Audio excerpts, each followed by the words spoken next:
Alright, so before we get to the actual video, I had an idea. This is gonna be about like a really stupid top 10 biggest mass murderers and dictators and whatnot, and you know it's gonna be like anti-communist and like BS. But I had an idea, so I could make my own list of like top 10 worst dictators and mass killers in history.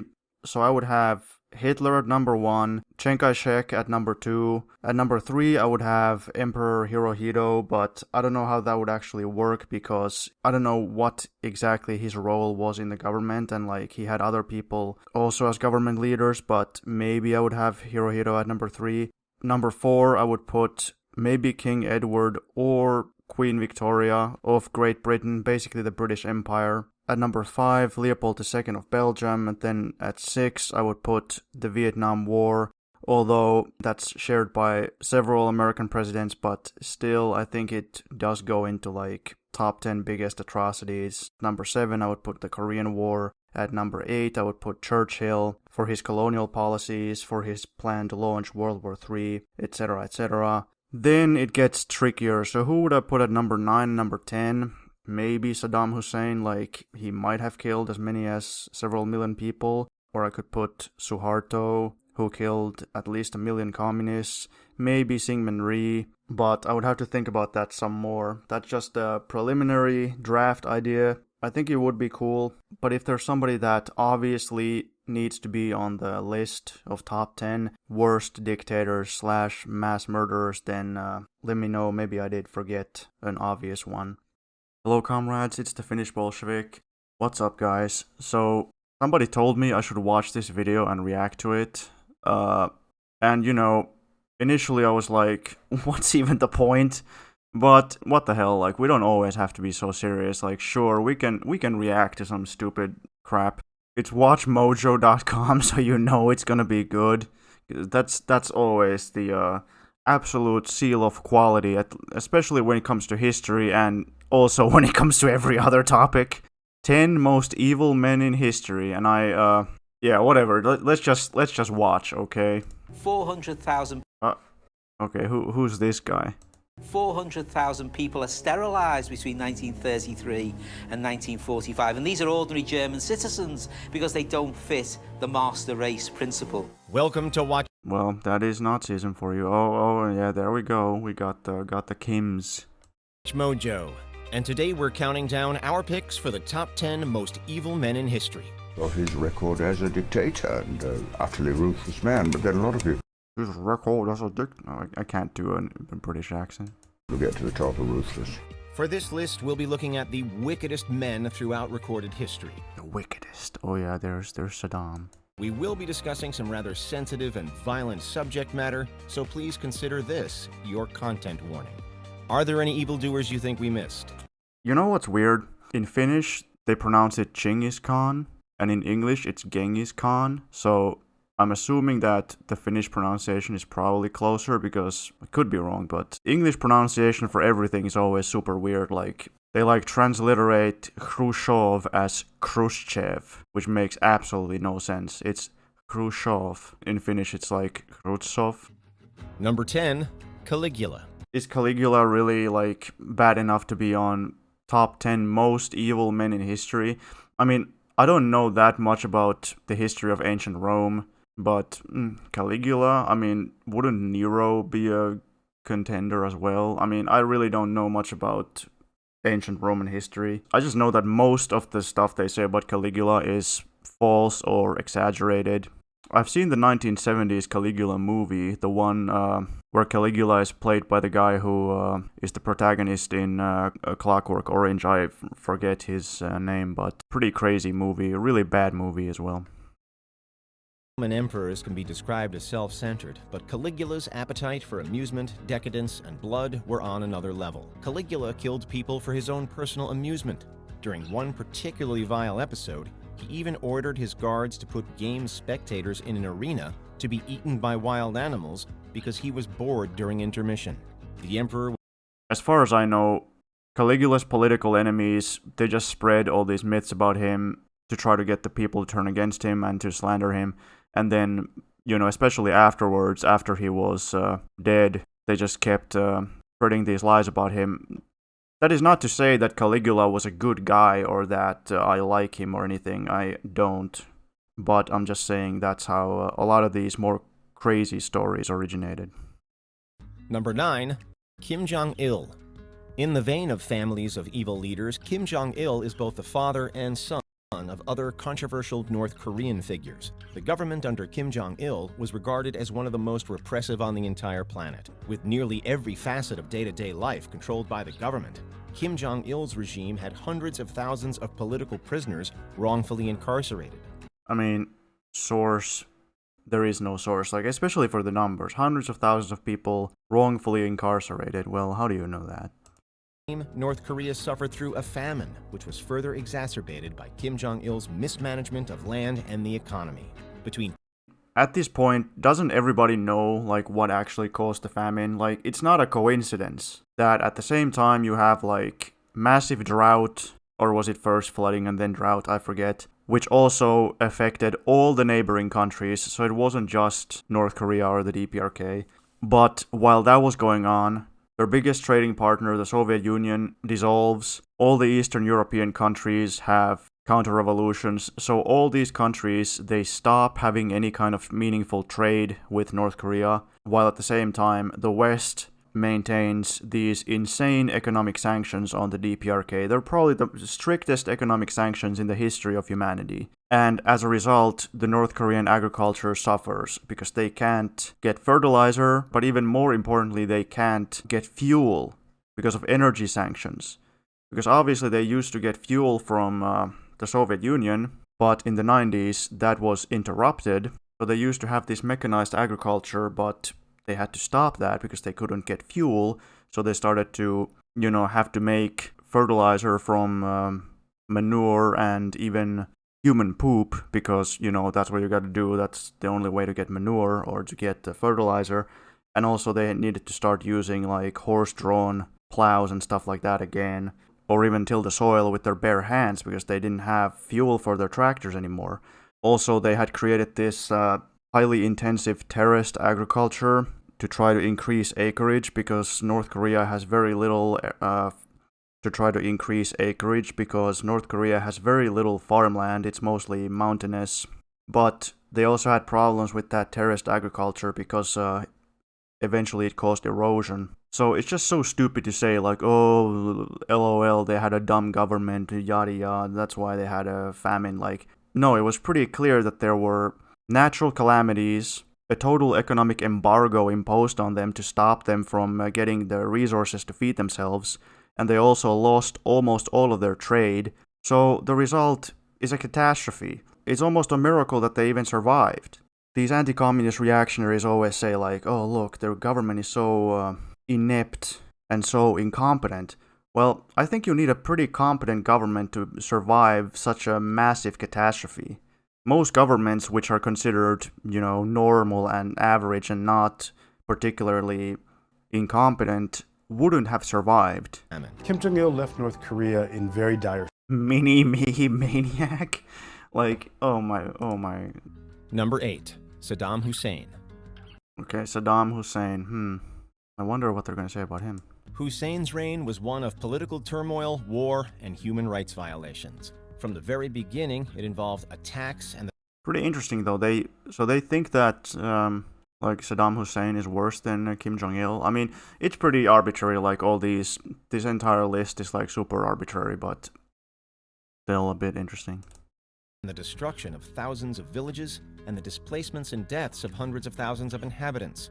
During these attacks and forcible relocations, thousands of civilians were wiped out and seriously injured by chemical weapons. I mean, this is all true, but the thing they probably don't tell you is that Saddam obviously was put in power by the United States, by the CIA. Saddam actually was a CIA agent at one point, and it was also the United States who sold Saddam all the poison gas. And the situation hasn't been improved by the fact that the US invaded Iraq on false pretenses, illegally committed massive human rights violations in their own right, stole Iraqi assets, killed like 500,000 civilians in the bombings and the war, has bombed a once relatively prosperous country into absolute ruins, thus giving birth to ISIS. You know, the US, they always put these dictators in place, and then when they get out of hand, they intervene and bomb everything to shit in order to keep these countries impoverished, to keep them weak, and so that the US can just plunder them at will.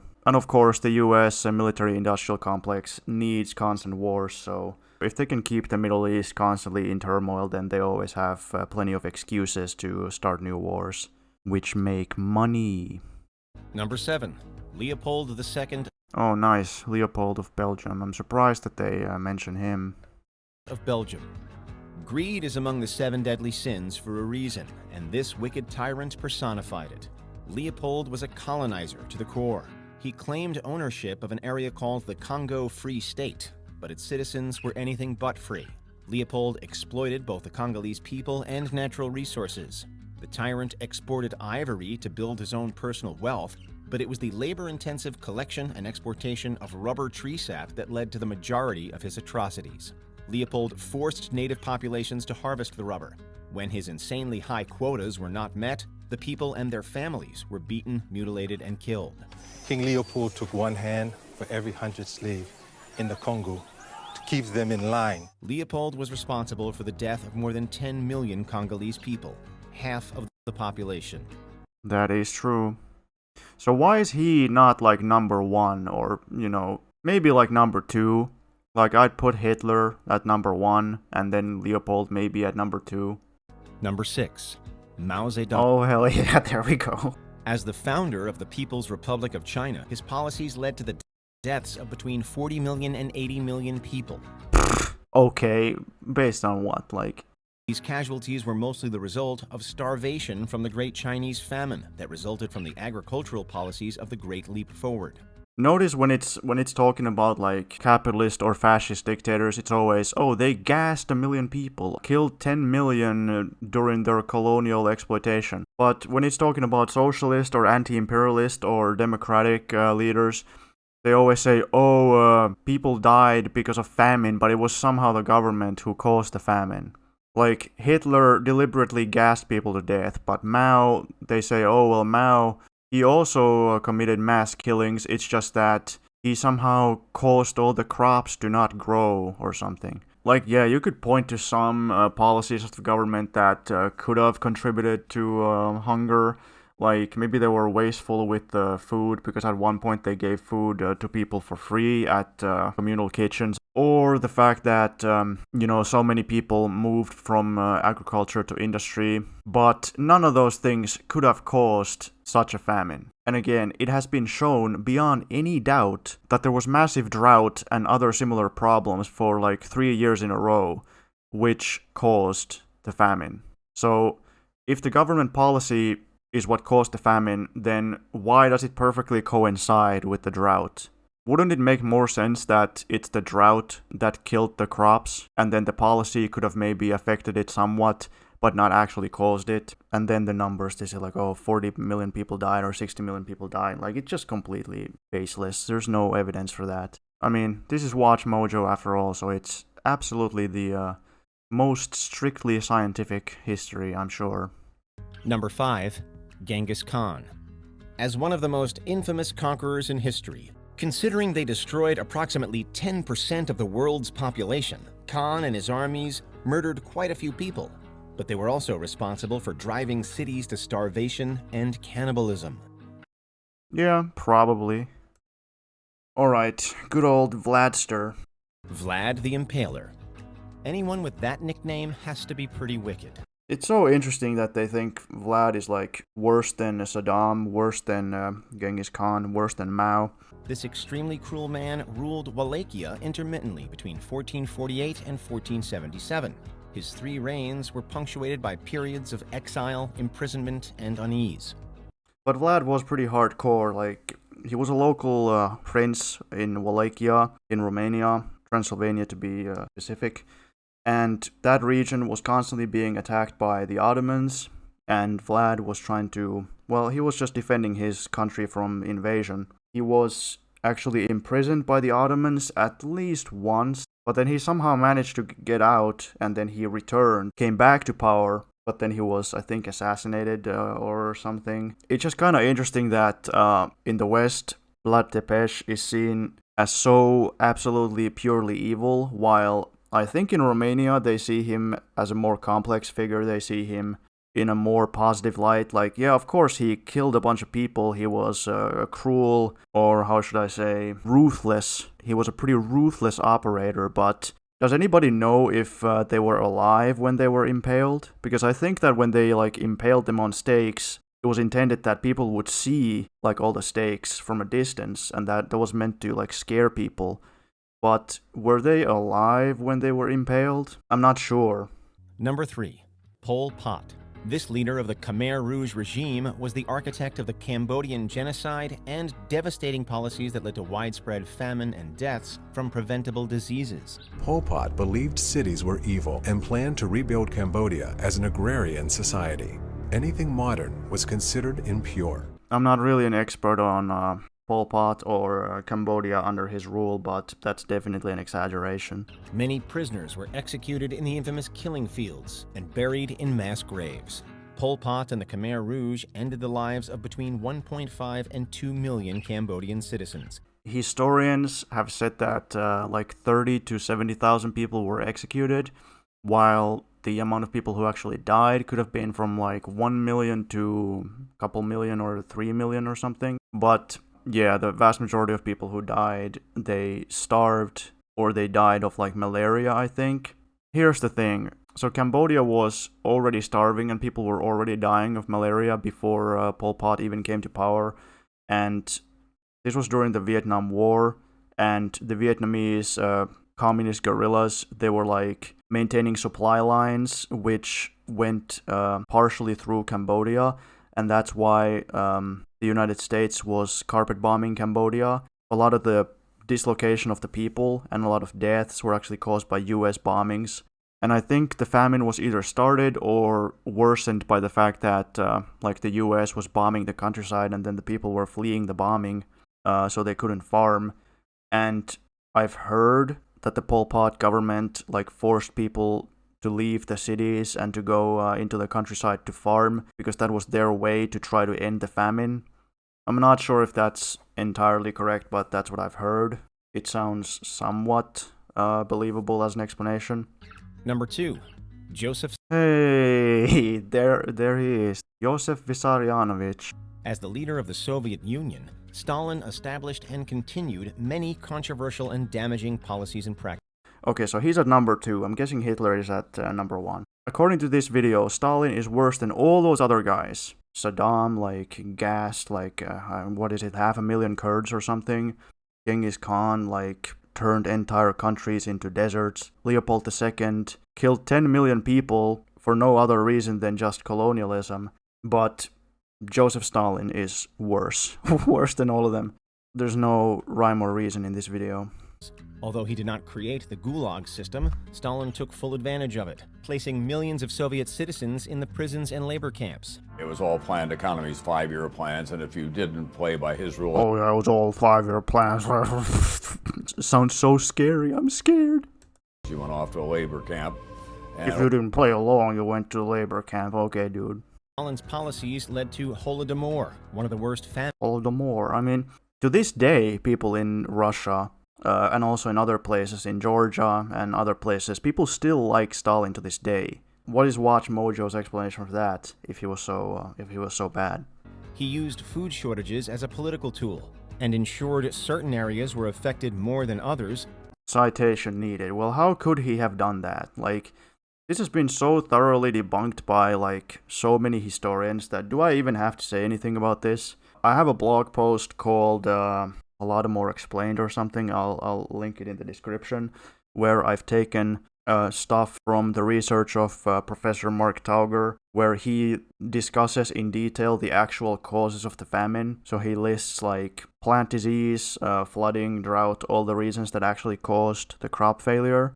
He also discusses whether government policies contributed to it or could have contributed to it, whether the supposed peasant resistance or some kind of sabotage could have contributed to it. And he concludes that no, it was caused by natural disasters. There was very little that anybody could have done. the Soviet government sent several million tons of food aid to Ukraine to try to help the starving. When the collective farms produced the successful harvest in 1933, that ended the famine.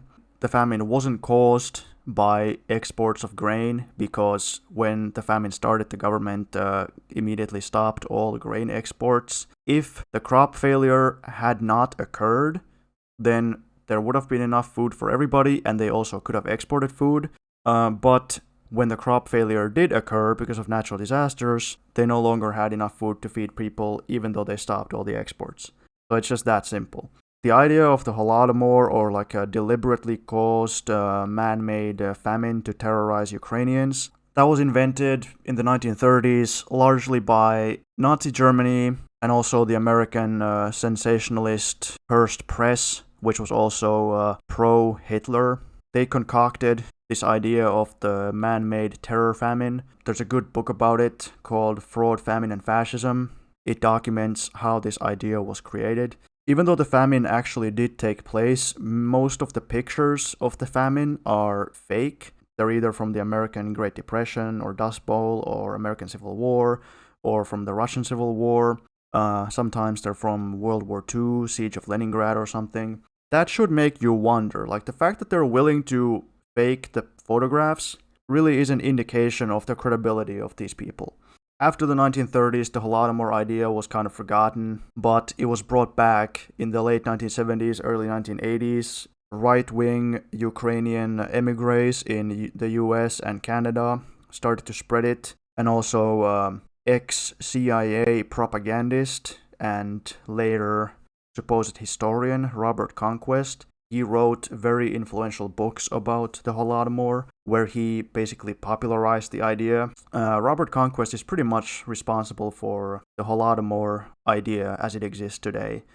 And Robert Conquest used a lot of Nazi and fascist sources for his books. But the famine actually affected Kazakhstan even worse than Ukraine, which kind of debunks the idea that it was intended to just terrorize Ukrainians. And historian Arch Getty has explained that the Soviet government did try to prevent people from moving around because there was no food anywhere, so moving around wouldn't have helped anything. It would have just caused chaos and would have exhausted people. The government also tried to stop the flow of food because they wanted to control food distribution, because they wanted to stop black marketeering and food smuggling. That wasn't because the government was somehow trying to prevent food from getting to Ukraine or something. Quite the contrary, the government sent, I believe, 2 million tons of food aid to Ukraine. But yeah, enough of that. And again, like, notice how somehow all the supposed communist atrocities are always natural disasters.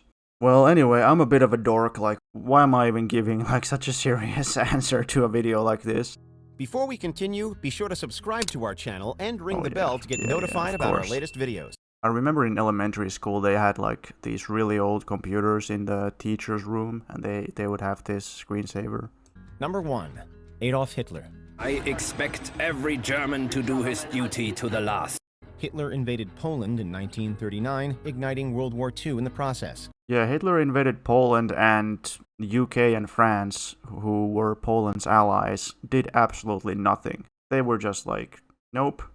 They didn't do anything. They just kept appeasing Hitler, trying to get Hitler to invade the USSR. Hitler's heinous views led to the Holocaust. Yeah, although of course it was fundamentally capitalism which caused all of this. German capitalism needed new markets, they needed new places where they could export capital, they needed colonies, so that's why they wanted to colonize Eastern Europe and Russia, and also Africa, but they really had their eye on Russia. And the concentration camps were really, they were death camps, but they were also sources of slave labor for German companies. They were similar to like French penal colonies and French labor camps in their colonies, like in Guyana, because in Guyana as well, like almost all the prisoners died. They were dissimilar to prison labor as it existed in the USSR and in some countries today, where the prisoners are not intended to die, but they're intended to be rehabilitated or at least survive their sentence and get out. The Holocaust claimed 6 million Jewish lives and millions of lives among other persecuted populations, including That is correct. Roma, Ukrainians, and Polish people. It's no wonder Hitler's name... No Russians though, huh? Like, they killed Roma and Poles, and did it say Ukrainians? But apparently they didn't kill any Russians. That's weird. I thought they killed like more than 10 million Russian civilians. Hitler really deserves to be at the top of this list. Like, if you read what they did in the USSR, how they just went... This is even discussed like at, not the Nuremberg trial, but at...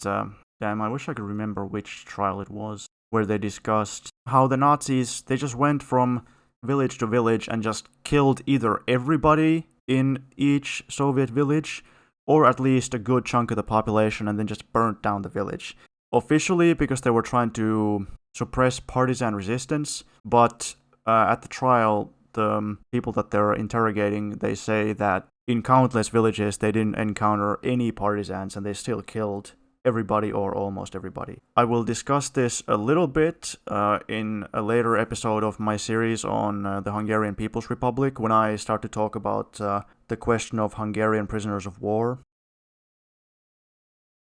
Thank you for watching, and I'll see you guys next time. Peace out.